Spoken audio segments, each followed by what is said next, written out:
देश के प्रधानमंत्री ने जो सबसे बड़ी बात की कि उनको सम्मान दिया। सर, सारे स्कूल में, स्मृति ईरानी जी उस वक्त एचआरडी मिनिस्टर थी, सारे स्कूलों में शौचालय बनाकर महिलाएं कैसे अच्छा से पढ़ेंगी, बच्चियां कैसे आगे बढ़ेंगी, उसी का ये उदाहरण है। और उससे आगे बढ़कर आज जो कल से लेकर परसों से लेकर माननीय प्रधानमंत्री जी लगातार बोल रहे हैं कि सही समय है, यही समय, और इसी समय पर आज ये ऐतिहासिक सेशन बुलाकर माननीय प्रधानमंत्री जी ने महिलाओं को जो सम्मान देने का काम किया, उसके लिए हम भारतीय जनता पार्टी के कार्यकर्ता गौरवान्वित हैं और हम उनका जो है आदर और नमन करते हैं कि उन्होंने महिलाओं को आरक्षण देने का फैसला किया।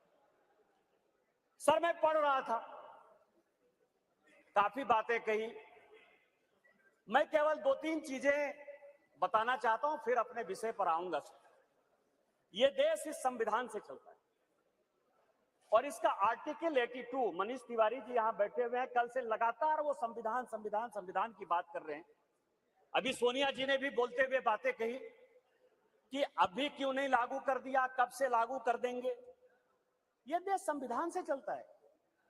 मैं आर्टिकल 243D और आर्टिकल 243T, जिसके लिए कि उन्होंने बड़ा अपने आप को गौरवान्वित महसूस किया कि हमने पंचायत में जो है महिला रिजर्वेशन लागू किया, बड़ा अच्छा किया। लेकिन ये आर्टिकल में 243D और 243T हमने तो नहीं दिया। आप दोनों को पढ़ लीजिए, 243D और T क्या पंचायत में किस तरह से रिजर्वेशन होगा और म्युनिसिपल कॉर्पोरेशन में किस तरह से रिजर्वेशन होगा। आपने उसके लिए कभी ओबीसी की बात तो नहीं की। यदि इस आर्टिकल में यदि आपने डाला होता ओबीसी की बात, तो आप जब करिए बहुत अच्छा, इतने वर्षों से आपको नहीं दिखाई दिया।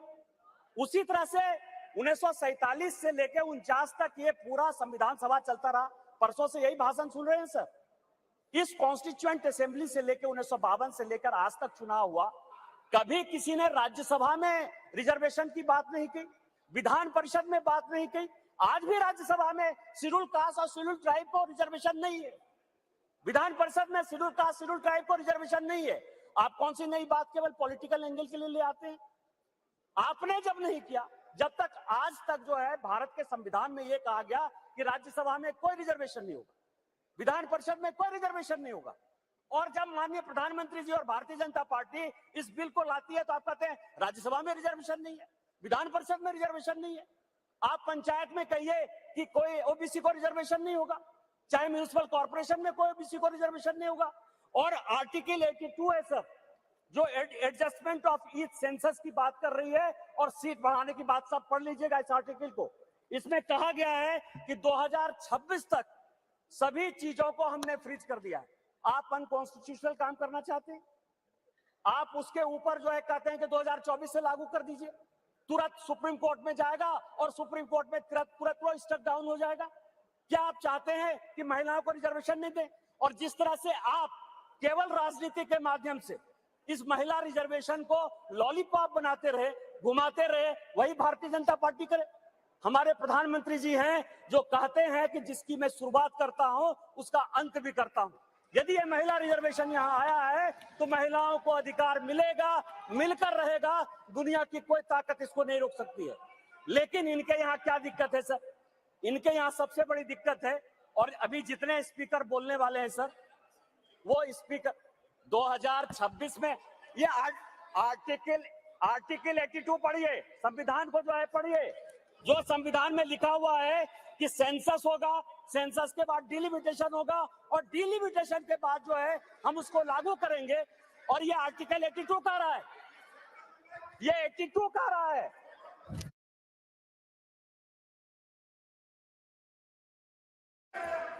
सर पूरे देश दुनिया में कोरोना के कारण लोग मरे, माननीय प्रधानमंत्री जी के कारण आज 140 करोड़ लोग बच गए। इस पार्लियामेंट को चलाने में आप जैसे लोगों को क्या समस्या होगी सर? लोकसभा, राज्यसभा, लॉबी, सभी जगह सांसद बैठकर कानून पास करते रहे। भाई मरता था तो भाई का लाश जलाने के लिए कोई नहीं जाता था, पिता मरते थे तो पिता का लाश जलाने के लिए बेटा नहीं जाता था। उस कोरोना से बचकर हम आए हैं 2 साल के बाद। आप कहते हो आपने क्यों नहीं कराया, आपने क्यों नहीं कराया? कितने लोग थे जो रोड पर घूम रहे थे, कितने लोग थे जो खाना खिला रहे थे, सारे जगह के ट्रेन बंद थे, सारे जगह की सब स्थितियां बंद थी। भागलपुर पूरा जो है भारत जो है किस तरह के विकट परिस्थिति में था सर। माननीय प्रधानमंत्री जी 140 करोड़ लोगों को बचा के लाए हैं, और सेंसस जो संवैधानिक चीज है उसको जब हम लागू करेंगे तो ये लागू होगा। आज आप कह रहे हो क्यों नहीं लागू किए? देश में फिर से ये गलत तरह का माहौल पैदा करने की कोशिश कर रहे हैं सर। 2020 और 21 के माहौल के बाद, कोरोना के बाद कैसे सेंसस लागू हो सकता था, कैसे सेंसस हो सकता था? और माननीय गृह मंत्री जी बैठे हैं, हमेशा कहते हैं कि मैं कोई गैर संवैधानिक काम नहीं करूंगा, कोई असंवैधानिक काम नहीं करूंगा। यदि सेंसस होना है तो उसका भी डेट घोषित होगा, सेंसस होगा, डिलिमिटेशन होगा और महिलाओं को रिजर्वेशन मिलेगा। यही तो इस बिल में है 334 से, जिसके बारे में कि माननीय कानून मंत्री जी कह रहे थे सर। लेकिन क्या समस्या है कि ये अपने जो 26 पार्टियों का एक जो घमंडिया गठबंधन बनाया है सर, इंडी अलायंस, उसके सारे नेताओं का मैं भाषण पढ़ रहा था। आज सोनिया जी जब बोल रही थी तो मुझे लग रहा था कि वो राजनीति से ऊपर उठकर बोलेंगी, क्योंकि वो अपोजिशन की आवाज थी। मैं उनका सम्मान करता हूं सर। इस महिला रिजर्वेशन के लिए जिन महिलाओं ने पार्लियामेंट के अंदर और पार्लियामेंट के बाहर सबसे ज्यादा आवाज उठाई, वो बंगाल की गीता मुखर्जी थी और भारतीय जनता पार्टी की सुषमा स्वराज थी। ये दोनों यदि नहीं रहती तो आज ये दिन भी देखने को नहीं मिलता। 33% यदि रिजर्वेशन लोकसभा और विधानसभा में यदि लागू होने वाला है और माननीय प्रधानमंत्री जी लेकर आए हैं इन दो महिलाओं का, लेकिन सोनिया जी ने अपने पूरे भाषण में न गीता मुखर्जी का जिक्र किया, न सुषमा स्वराज का जिक्र किया। यह किस तरह की राजनीति है? अपना क्रेडिट लेना चाहती हैं कि हमारा बिल है। ये बिल आपका नहीं है, आप जो बिल लेकर आए वो गलत बिल है। और यदि इसके लिए किसी ने आंदोलन किया तो वो गीता मुखर्जी है, वो सुषमा स्वराज है। आपने ये नहीं बोलकर इस महिला बिल में भी राजनीति करने की कोशिश की। और आज का पूरा क्रेडिट जो जीता वो सिकंदर, जो गोल मारता है, यहाँ बंगाल के लोग बैठे हुए हैं, जो गोल मारता है उसी के नाम से गोल मारा जाता है। माननीय प्रधानमंत्री जी गोल मारने को तैयार हैं। ये भारतीय जनता पार्टी का बिल है और ये माननीय प्रधानमंत्री जी का बिल है, आपको ये मानना पड़ेगा। दूसरा सवाल है कि इनके जो अपोजिशन के लोग हैं सर, जो 26 पार्टियों का इंडी गठबंधन बना है, इसमें आप समझिए इनकी भावना कैसे है, महिलाओं के बारे में ये कैसा सोचते हैं? ये सोचते हैं, अब नहीं रहे, इसी सदन के सदस्य थे, राज्यसभा के भी सदस्य थे, इनके पार्टी के बड़े नेता थे अपोजिशन के, वो कहते हैं कि परकटी महिलाएं आ जाएंगी। क्या महिलाओं के लिए इस तरह की बातें होनी चाहिए?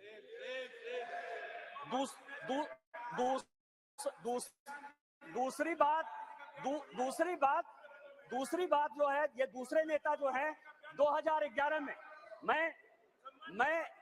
मैं अध्यक्ष जी आपको दो कहानी बताना चाहता हूं, और ये वर्षों से मेरे मन में था। इस पार्लियामेंट में 2 बार संजोग से मैं 2009 में सांसद बनकर आया, अनुराग ठाकुर जी से लेकर राजनाथ जी सबों के साथ काम करने का मौका मिला सर। 2011 और 2013 में 2 भयंकर घटना हुई इसी वेल में। 2011 में जब 2010 में ये बिल पास हो गया राज्यसभा में, और जब यहां 2011 में जिसको कि ये लागू नहीं करना चाहते थे बिल लेकर आए, और जब बिल इधर से इंट्रोड्यूस हो रहा था तो इन्हीं के सहयोगी दल के सांसदों को इसी कांग्रेस ने इसी बिल में पीटा सर। 2 बिल था, एक महिला रिजर्वेशन का 2011 में और 2013 में प्रमोशन इन रिजर्वेशन। और प्रमोशन इन रिजर्वेशन में मैं जब बात करूंगा तो ये पूरे के पूरे बेंच खड़े हो जाएंगे सर। यही वी नारायण स्वामी बिल को पेश कर रहे थे, समाजवादी पार्टी के यशवीर सिंह, शेड्यूल कास्ट थे सर, ये कहते अधिकार की बात, शेड्यूल कास्ट शेड्यूल ट्राइब की बात करते हैं सर। यही यशवीर सिंह यहां पार्लियामेंट में उस तरफ से गए, वी नारायण स्वामी का उन्होंने बिल खींच लिया। इस पार्लियामेंट में, इसी लोकसभा में सर, सबसे पहले बिल में यदि उसका कॉलर पकड़ने के लिए कोई आया तो यही मैडम श्रीमती सोनिया गांधी जी थी, और नीरज शेखर वहां खड़े थे, मुलायम सिंह यादव बाहर थे, और मैं वहां से कूद कर टेबल पर आया और मैंने कहा कि आप यहाँ की तानाशाह नहीं है, आप यहाँ की रानी नहीं है। इस बेल में आप मारपीट नहीं कर सकती हैं। और इनके जो इतने लेफ्टिनेंट थे, बिलास मुतेबार से लेकर सबों ने उनको पीटा। ये दोनों घटनाएं जो है, चाहे महिला रिजर्वेशन का हो, चाहे ये प्रमोशन इन रिजर्वेशन का हो, ये पार्लियामेंट है सर, सबको सत्य बोलना चाहिए। और मुलायम सिंह यादव ने कहा यदि बीजेपी नहीं होती तो आज के डेट में हमारे सांसद नहीं बचते। आपने तो सांसदों की हत्या करने की कोशिश की और उसी दल के साथ, उसी 26 दल के साथ ये आए हैं जिनका की मानसिकता ही नहीं है कि महिला को रिजर्वेशन मिले। चाहे वो राष्ट्रीय जनता दल है, चाहे वो समाजवादी पार्टी है, चाहे इनके सारे मुस्लिम एमपी है, चाहे कोई भी पॉलिटिकल पार्टी जो इनको सपोर्ट कर रही है सर, और उन्हीं के दबाव में ये कानून के विरोध में जाकर, इस संविधान के विरोध में जाकर, और उसके सारे उदाहरण है कि 96 से लेके आज तक क्यों नहीं लागू हुआ, उसी के कारण ये कभी ओबीसी रिजर्वेशन की बात करते हैं, कोटा विद इन कोटा की बात करते हैं, राज्यसभा में जो है उसको अधिकार देने की बात करते हैं, विधान परिषद में क्यों नहीं रिजर्वेशन दिया उसकी बात करते हैं, फिर वो बात करते हैं कि 2024 से क्यों नहीं लागू होगा। इनको सब कुछ पता है। ये देश संविधान से चलता है। हम एक गरीब परिवार के बेटे होकर इस पार्लियामेंट में आए हैं सर। जैसे मैंने बात कही कि मेरे माँ पिताजी आज भी गांव में रहते हैं। यदि बाबा साहब अंबेडकर का यह संविधान नहीं होता, भारतीय जनता पार्टी नहीं होती, उस दिन भी मैंने कहा कि आपने गांव नहीं देखा है, गरीबी नहीं देखा है, महिलाओं की स्थितियां नहीं देखी। आपने जो जो कानून पास किए वो महिलाओं के खिलाफ है। यदि 498 आपने पास किया जिसका आप क्रेडिट लेना चाहते हैं, तो उसमें से पुरुष से ज्यादा महिलाएं ही जेल में बंद हैं। डॉरी के केस में जिस तरह से आपने बनाया, आज यदि आपने कई एक कानून ऐसे पास किए हैं जिसमें लोग महिलाओं को नौकरी देने के लिए तैयार नहीं होते हैं, आपने महिलाओं को रोकने का प्रयास किया, महिलाओं को बढ़ाने का प्रयास नहीं किया।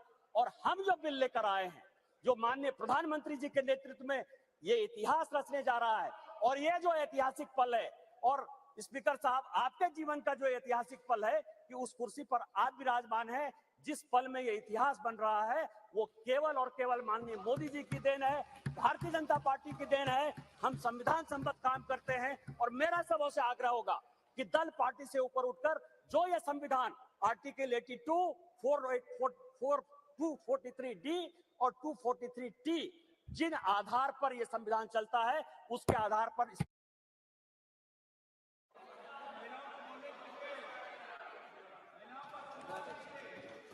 श्रीमती कनिमोझी जी।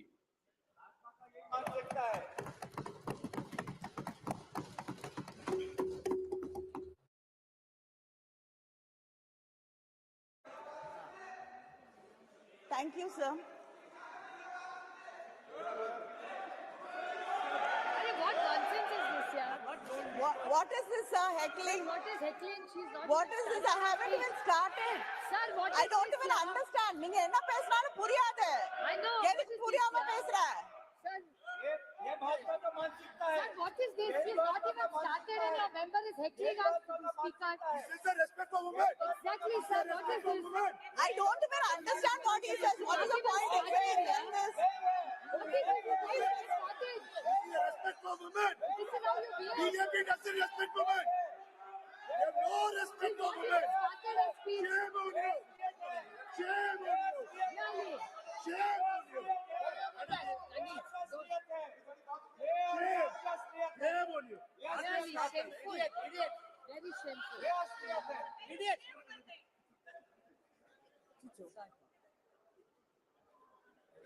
Sir, I stand here and I'm happy to be speaking about the Women's Reservation Bill, and it is one of the very few bills I think most of us would agree on. And we thought this bill will be passed with all of us supporting each other and standing together. But unfortunately, the BJP has taken this also as an opportunity for politicking, and it is very unfortunate.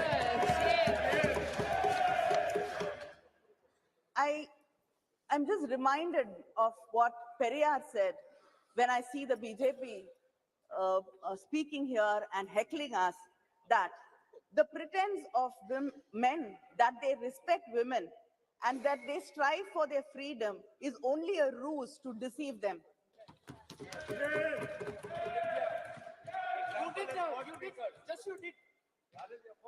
I'd like to quote the former Chilean president, Michelle Bachelet. A better democracy is a democracy where women do not only have the right to vote and to elect, but to be elected. In 1990, after the Montego Chelmsford reforms were passed, we got the rights to vote, especially in the Madras presidency and the Bombay presidency. The Justice Party, Needhi Katchi, passed a resolution on 10th May 1921 to grant voting rights for women for the first time in India. In 1927, Tamil Nadu elected its first women legislator in the country, Dr. Muthulakshmi Reddy, who was instrumental in abolishing the Devadasi system. But sir, nearly 100 years after that, we still have not passed the bill. In 1929, Periyar, in the Self-Respect Conference in Chengalpet, passed a resolution insisting on reservations for women in education, employment, and politics. The Women's Reservation Bill was first brought with the support of the DMK during the United Front government in 1996, September. And then Thiru Devegowda, who was the Prime Minister, brought this bill. And the Law Minister, Ramnath Kalab, was the one who presented the bill in this house. Then again, our respected former Prime Minister Vajpayee ji again brought this bill. But it was the UPA government in 2010 which passed it in the Rajya Sabha. And I got an opportunity to speak on the bill in the Rajya Sabha, and that was 13 years ago. And I've got an opportunity to speak on this bill again here. Yes. And we're still speaking about this bill and debating it for the past 13 years. Only House is dead. Only House is dead. House is dead. The Women's Reservation Bill is a poll promise of the BJP. Yet, many leaders had to urge them to bring this bill and to pass it. Our leader, Kalaignar, had written to the Prime Minister in 2014 to pass this bill. Madam Sonia Gandhi wrote to the Prime Minister in 2017 requesting him to pass this bill. Our Chief Minister, M.K. Stalin, wrote to the Prime Minister again in 2017 requesting and urging the government to pass the bill. He said, the bill which was moved to empower women's voice in the legislatures and parliament of our great nation is struggling to succeed. This is really disheartening. The DMK even conducted a rally in Delhi from the Mandi House to the Jantar Mantar, and we had a march, and like-minded women leaders and women's organizations participated in the rally. I myself have raised this issue of bringing the reservation bill many times in Parliament, and to many of my starred and unstarred questions, the government's reply was very consistent. They said that they have to involve all stakeholders, political parties, and then build a consensus before bringing the bill. I'd like to know what consensus was built, what discussions were held. This bill was brought shrouded in secrecy. We did not know why this session was called for. In the all-party leaders meeting, there was no mention of this bill. I don't know if any of the political party leaders were called for discussions and deliberations about bringing the bill. And suddenly, the bill popped up from our computer screens like Jack in the Box. Is this going to be the way this government is going to function? Like we've suddenly seeing that there are lotuses blooming, springing from the uniforms of our secretariat staff. Is everything going to be a surprise like this?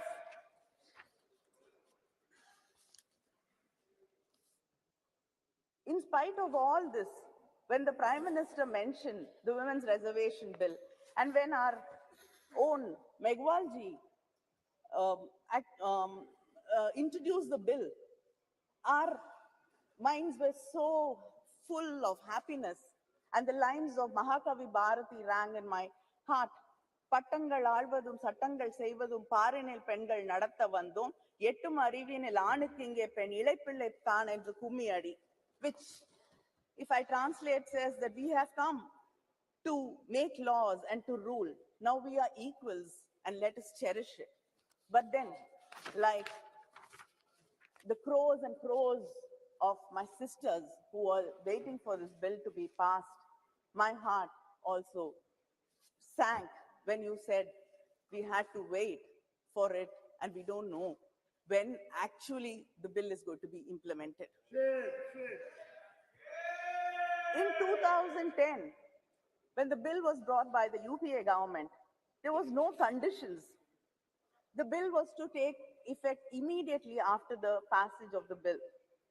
But the bill which was presented yesterday clearly says the reservation in Clause 5, it states the reservation of seats for women in the House of the People, the Legislative Assembly of the state, and the Legislative Assembly of the National Capital Territory of Delhi shall come into effect after an exercise of delimitation is undertaken for this purpose, after the relevant figures for the first census taken after the commencement of the Constitution.